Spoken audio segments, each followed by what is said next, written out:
이사야서 53장 말씀을 읽어드렸습니다. 이사야서 53장은 예수님에 대한 예언을 너무나 생생히 했기 때문에 일부 신학자들이 이것은 가짜 이사야가 기록해서 붙인 것이다, 이런 얘기까지 했습니다. 그러나 1947년에 사해사본이 발견되면서 이 부분이 다 포함된 것을 알게 됐어요. 그래서 더 이상 이것이 가짜 이사야가 쓴 것이라는 논쟁은 할 수 없게 됐습니다. 그만큼 이 부분은 예수님의 생애에 대한 예언이 잘 된 부분입니다. 특히 이사야서 53장에는 인간으로 낮아지신 예수님의 모습, 또 죄를 대신하여 고난을 받으신 예수님의 모습, 또 주님의 죽으심, 또 그의 의미가 무엇인지를 생생히 설명을 하고 있습니다. 오늘 읽어드린 5절 6절 말씀에 세 가지 분명한 메시지를 전하고 있습니다. 첫, 인간이 얼마나 죄악된 형편에 있는가 하는 것이고, 두 번째는 예수님께서 대속적인 죽음을 죽으신 것이고, 세 번째는 그 결과가 우리에게 어떤 축복으로 다가왔는지를 말씀하고 있습니다. 먼저 인간의 죄와 허물에 대한 부분입니다. 본문은 인간의 모습을 그릇 행하여 각기 제 길로 간 양의 모습으로 비유를 하고 있습니다. 이 양에게는 두 가지 특징이 있는데, 첫 번째 특징은 아주 온순하고 전혀 공격성이 없는 동물이다 하는 점입니다. 제가 양털 깎는 시범을 한번 본 적이 있는데, 그 양털 깎는 사람이 딱 붙잡아다가 이 발밑에다 딱 엎어놓으니까 마치 기절한 것처럼 조금도 움직이지 않고 가만히 있습니다. 숨도 안 쉬는 것 같아요. 그래서 오늘 말씀에도 있듯이 그 털 깎는 자 앞에 잠잠한 양같이란 마음, 바로 그렇게 양은 온순한 동물입니다. 또 두 번째 특징은 이 양이 시야가 너무 좁고 짧다는 것입니다. 그래서 좌우를 멀리 구별해서 보지 못합니다. 또 길을 다닐 때는 항상 자기 다니던 길만 다니고 앞에 가는 것만 쫓아보고 갑니다. 그래서 이런 양의 습성 때문에 맹수들이 길목을 지키다가 갔다가 되돌아오는 양을 잡아먹고 그런 일도 있습니다. 이런 양의 온순함과 이런 그 시야가 짧은 특징 때문에 일찍이 양은 가축으로서 길들여지게 됐습니다. 그래서 문헌에 의하면 6,000년 전부터 이미 가축이 됐다고 합니다. 만일 이 양에게 목자가 없다면, 지켜주는 자가 없다면 양은 아마 지구상에서 일찍이 멸종됐을지도 모릅니다. 이 양에게 절대적으로 중요한 것이 목동이죠. 목자. 오늘 말씀에 6절에 보면 우리는 다 양 같아서 그릇 행하여 각기 제 길로 갔거늘. 인도자가 없고 보호자가 없는 양의 모습은 그릇 행하는 모습이에요. 이 그릇 행하다라는 말은 술 취해서 오락가락하는 모습입니다. 분별력도 없고 판단력이 없습니다. 잘못된 길로 갑니다. 길이 아닌 곳으로 다닙니다. 그런데 오늘 이러한 양의 모습이 뭐냐면 바로 하나님 앞에 있는 인생의 모습이다.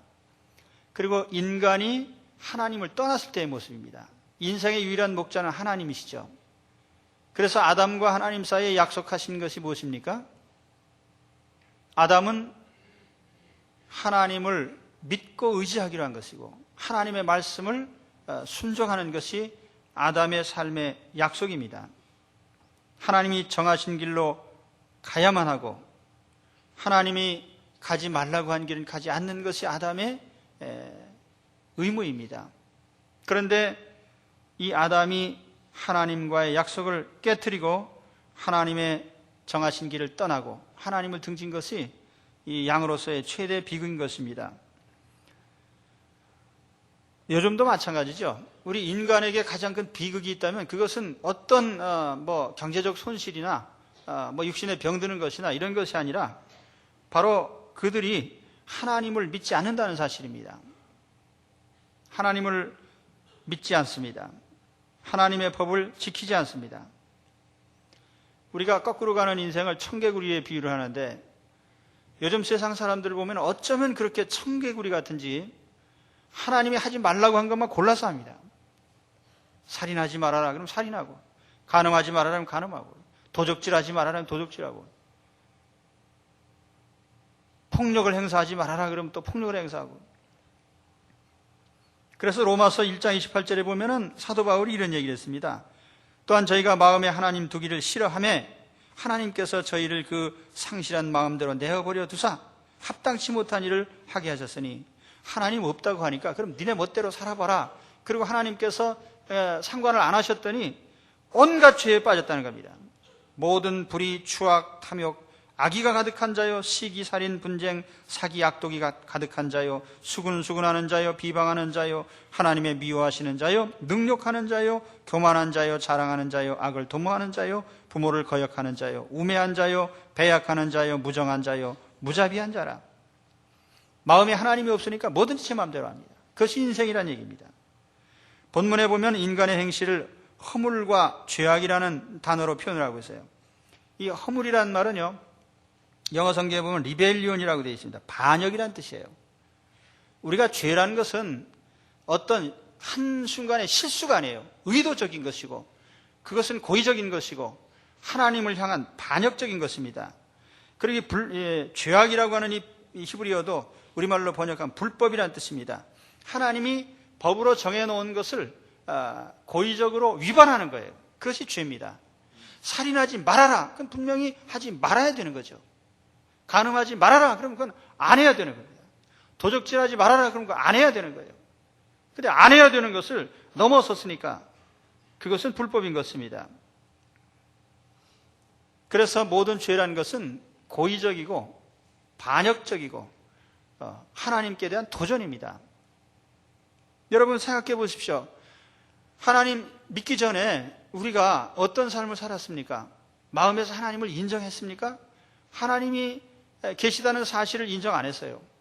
그리고 우리가 하나님이 주신 삶의 원리를 알려고 하지 않고 하나님의 말씀대로 순종한 적이 없습니다.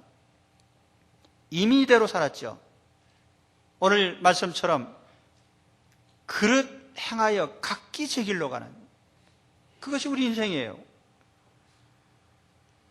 만일 이러한 인생들을 하나님이 보신다면 뭐라고 판단하시겠습니까? 만일 우리가 하나님의 입장이라면 생각해 보십시오. 하나님께서 인생을 지으시고 해야 될 것과 하지 말아야 될 것을 분명히 명하시고 약속을 했는데 그걸 다 위반했어요. 그래서 성경은 이런 인생들을 가리켜서 하나님과 원수된 자로다. 너희는 나와 원수로다. 간음하는 자들이여 세상과 벗된 것이 하나님의 원수임을 알지 못하느뇨? 그런즉 누구든지 세상과 벗이 되고자 하는 자는 스스로 하나님과 원수되게 하는 것이니라. 하나님과 원수가 돼서 심판 아래 놓여있는 인간, 그러면서도 자신의 처지를 깨닫지 못하고 있고 불행이 어디서 왔는지, 왜 죽어야 하는지, 지옥의 형벌이 무엇인지, 어떻게 하면 구원을 받을 수 있는지 아무 사실도 알지 못하고 그냥 살다가 죽음이 다가오면 지옥으로 떨어지는, 그것이 인생의 현주소입니다. 그래서 하나님은 이렇게 말씀하십니다. 내 백성은 나를 알지 못하는 우준한 자요 지각이 없는 미련한 자식이라. 악을 행하기에는 지각이 있으나 선을 행하기에는 무지하도다. 공중의 학은 그 정한 시기를 알고 반구와 제비와 두루미는 그 올 때를 지키거늘 내 백성은 여호와의 규례를 알지 못하도다. 그리고 분별력이 없기 때문에 참 목자와 거짓 목자를 구별하지 못합니다. 이것이 우상숭배인지, 이것이 미신인지, 이것이 피조물을 섬기는 것인지, 이것이 참 하나님 창조주를 섬기는 것인지 분별을 못해요. 내 백성은 잃어버린 양떼로다. 그 목자들이 그들을 곁길로 가게 하여 산으로 돌이키게 하였으므로 그들이 산에서 작은 산으로 돌아다니며 쉴 곳을 잊었도다. 예레미야 50.6절에 있는 이 말씀, 거짓 목자가 이산저산으로 이끌고 다녔다고 합니다. 이산저산이라고 하는 것은 세상의 권세자들을 말하는 거예요. 이런 권세 아래 저런 권세 아래 사람들을 이리저리 유혹을 합니다. 막 끌려다녀요. 오늘 세상에 종교를 빙자한 것이 얼마나 많습니까? 그러나 그것은 양들을 잡아먹는 가짜입니다. 오늘 이와 같이 인생의 형편은 자기의 갈 길을 이탈해서 방황하는 인생, 그리고 어디로 가야 되는지를 목적을 찾지 못하고 결국에는 죽음으로 가는 이것이 양들의 모습입니다. 그리고 두 번째는 주님의 고난과 죽음이죠.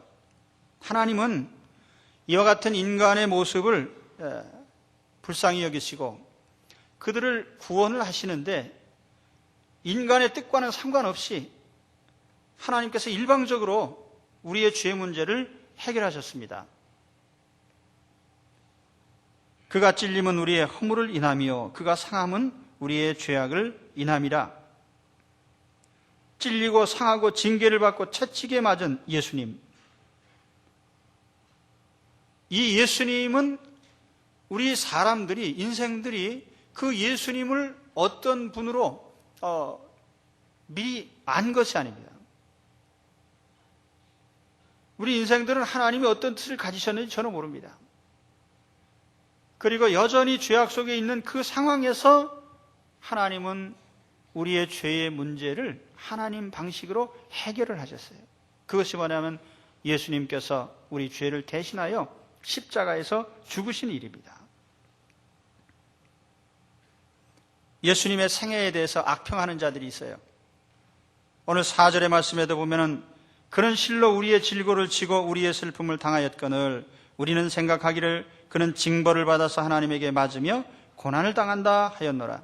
그러니까 예수님 당시에도 유대인들은 예수님이 자기 죄로 맞아 죽어야 된다고 생각하면서 예수님을 십자가에 못 박았습니다. 요즘도 그런 사람들이 있어요. 예수님의 생애를 격화시키고 왜곡하고 폄하시키는, 얼마 전에 나타난 영화 가운데 다빈치 코드라는 것이 있는데 그 마귀의 자식이 만든 것이죠.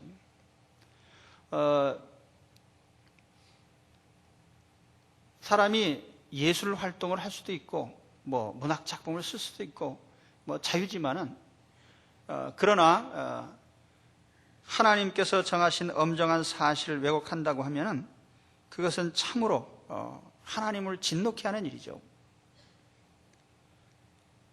죄악된 인생들을 대신해서 십자가에서 죽게 만들었더니 기껏 예수님을 그렇게 낮고 천한 인간으로 왜곡을 시키느니요. 예수님께서 죽으신 것은 하나님의 뜻입니다. 그래서 오늘 말씀에도 보면은 그에게 담당시키셨도다라는 말이 납니다. 이 담당시켰다는 말은 일방적으로 지웠다는 거예요. 예수님 어깨에 짊어지우셨습니다. 이 세상 사람들의 죄를 예수님에게 지도록 일방적으로 말씀하셨어요. 그래서 예수님은 자원하셔서 그 죄를 일방적으로 또 지셨습니다. 예전에 대신 매 맞는 직업이 있었어요. 이걸 매품팔이라고 합니다. 그러니까 예전에 우리 고전에 보면 그런 얘기들이 있어요. 곤장 100대를 맞으면 7괴미의 돈을 주는데 이 매품 파는 사람이 하루에 2번 이 곤장 100대를 맞는 매품을 팔았어요. 그래서 과반 죽게 돼가지고 집으로 왔는데 그 마누라가 아주 고약합니다. 그래서 매 맞고 돌아 거의 죽어가는 그 남편에게 아이고 선금 받은 것이 있는데 한 번 더 맞아야 되겠다. 그래서 이 남편이 야 내가 오늘 정말 맞아 죽게 됐는데 이거 어떻게 더 맞냐. 그랬더니 그 한 번만 참으면 여러 사람이 다 편하게 사는데 좀 맞으면 안 되냐. 그래서 남편이 가서 한 번 더 맞다가 죽었어요. 그래서 동네 사람들이 하도 화가 나가지고 이 여자를 아주 돌보질 않았습니다. 그래서 구걸도 못하다가 길에서 죽었다. 그런 얘기가 있습니다. 서양에서도 매를 대신 맞는 일이 있었는데 예를 들면 왕자가 잘못을 저질렀어요. 근데 왕자에게 체벌을 할 수는 없으니까 대신 이렇게 맞고 돈 받는 사람을 데려다가 대신 때렸습니다. 그래서 그런 사람을 휘핑보이라고 한다고 합니다. 휘핑보이. 대신 매 맞는 사람. 예수님이 대신 매 맞으신 것은 뭘 받기 위한 거 아니에요. 처음부터 매만 맞으려고 오신 게 아니라 아예 죽음을 각오하고 오신 것입니다. 제자들이 예수님께 좋은 자리를 좌정승 우정승 이렇게 구할 때 예수님이 그 제자들이 얼마나 한심해요. 예수님은 지금 대신 죽으러 오셨는데 한 자리 달라고 하니까 청탁을 하니까 이거 얼마나 한심한 거예요. 그래서 예수님께서 야, 니들이 정말 내가 마시는 잔을 마실 수 있겠느냐? 그랬더니 또 얼마든지 또 가능하다는 거예요. 예수님이 마시는 잔이 뭔지 알지도 못하고요. 십자가에서 죽으시는 그 고통을 대신 받을 수 있겠느냐? 1000번 만번 죽어도 자기 자신의 죄값으로 죽는 것이지 인생이 남의 죄를 대신할 수는 없어요. 무죄하신 예수님께서 우리 인생들의 죄를 대신하여서 십자가에서 죽으신 겁니다. 예수님이 이 땅에 오신 그 자체가 벌써 예수님이 낮아지심이죠. 오늘 말씀 이사야서 53장 1절부터 보십시오. 거기 2절 3절에 보면은 그는 주 앞에서 자라나기를 연한 순 같고 마른 땅에서 나온 줄기 같아서 고운 모양도 없고 풍채도 없은즉 우리의 보기에 흠모할 만한 아름다운 것이 없도다. 그는 멸시를 받아서 사람에게 실어 버린 바 되었으며 간고를 많이 겪었으며 질고를 아는 자라. 옛날 성당에 가보면 예수님의 모습에는 꼭 뒤에 후광이 있어요. 광채를 다 그려놓고 뭐 천사들이 이렇게 보이고 그거 다 가짜입니다. 예수님이 이 땅에 오셨을 때 마국간에 오셨어요. 거기 무슨 광채가 보이고 무슨 뭐 천사들이 보여요. 가장 비천한 모습, 가장 천한 인간의 모습, 그리고 가장 가난한 목수집의 평범한 아들, 그것이 예수님의 모습이에요. 그리고 예수님의 그 성화에 나오는 모습을 보면은 아주 미남형으로 이렇게 했는데 그것도 가짜입니다. 오늘 말씀에 보면은 예수님 볼품이 없다 이거예요. 그렇게 낮아지시고 비천하게 자라시고 그런 천하게 취급을 받을 수밖에 없는 모습으로 오신 것은 바로 우리 비천한 인생을 대신하기 위한 겁니다. 죄 없으신 예수님이 십자가에 대신 죽으셨습니다. 예수님 죽으러 오셨어요. 만일 그때 예수님께서 우리 죄인들과 상의를 하시면서 너희는 구원을 받겠느냐? 그러면 우리 구원 필요 없습니다. 그렇게 얘기했을 거예요. 예수님 십자가 지시는 거 말렸을 겁니다. 우리는 우리 힘으로 충분히 우리 인생을 구원할 수 있습니다. 이게 세상 사람들이 하는 얘기 아닙니까? 그런데 하나님은 그것과 상관없이요. 일방적으로 하나님께서 하나님의 아들을 십자가에 죽게 하시고 우리 죄를 십자가에서 대신 지게 하셨습니다. 그래서 이 사실을 믿는 사람마다, 믿고 의지하는 사람마다 하나님의 자녀가 되는 권세를 주셨습니다. 오늘 여러분 예수 그리스도를 마음의 구주로 영접하시기 바랍니다. 영접하는 자 곧 그 이름을 믿는 자들에게는 하나님의 자녀가 되는 권세를 주셨으니 이게 가장 중요한 거예요. 예수님은 우리의 윤리 선생이나 도덕 선생이 아니에요. 우리를 지옥에서 구하시고 죽음에서 구하시고 하나님의 자녀로 만드시기 위해서 예수님은 오셨습니다. 예수님의 생애에 여러 가지가 다 우리에게 교훈이 되지만 그러나 예수님의 유일한 목표는 십자가에서 죽으시는 겁니다. 우리 죄를 대신하시기 위해서 오셨어요. 이 사실을 믿는 것이 우리에게 첫 번째로 중요합니다. 여러분 예수 그리스도를 중심의 내 인생의 구주로 모시고 하나님의 자녀로 인정받으시기 바랍니다. 이 시간 예수님을 내 인생의 구주로 모시기 바랍니다.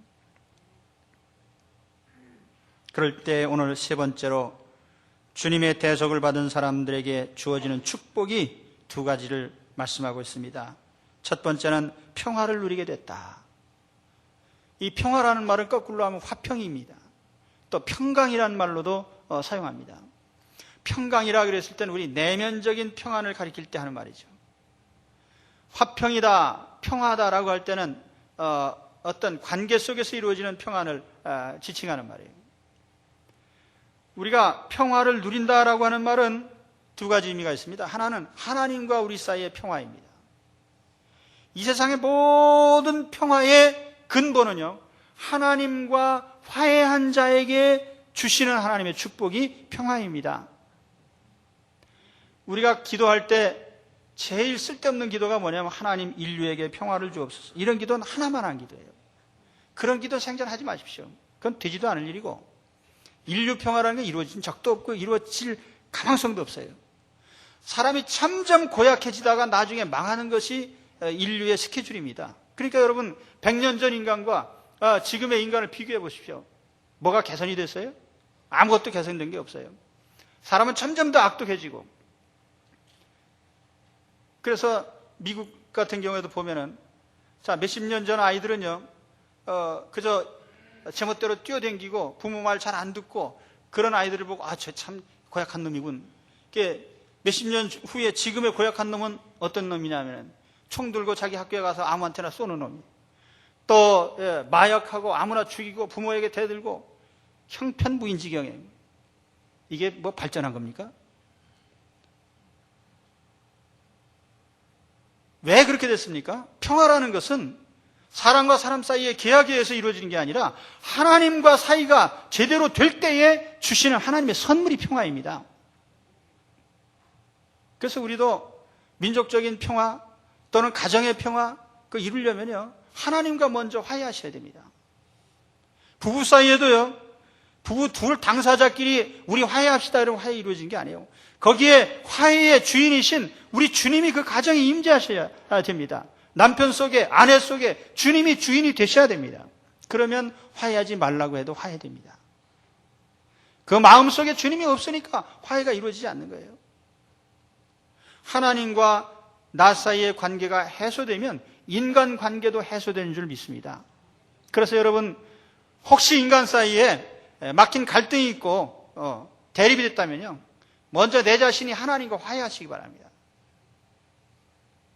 하나님과 화목을 이루게 될 때 바로 인간 사이의 화해도 이루어지는 거예요.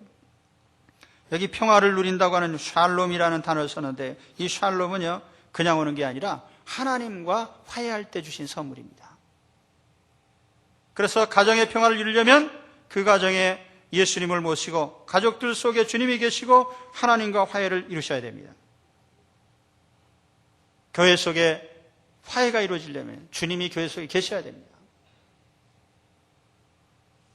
그리고 인간과 인간 사이에 어떤 막힌 담도요, 하나님과 풀리면 다 풀리게 돼 있어요.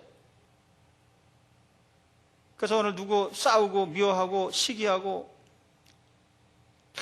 그 미운 마음이 없어지지 않고 그러면요, 하나님과 오늘 화해하세요. 그러면 그 마음을 이길 줄 믿습니다.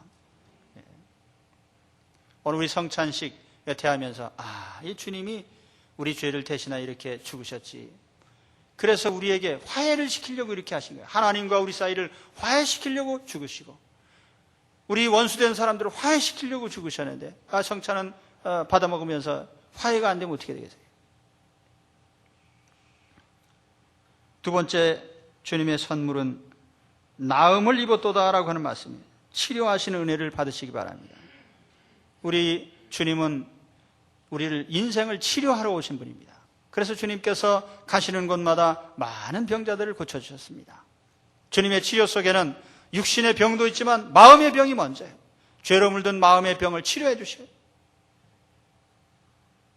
현대인들 속에 제일 많은 병은 불안의 병입니다.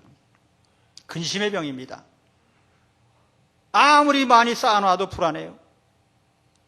평안이 없습니다. 또 우울증이에요.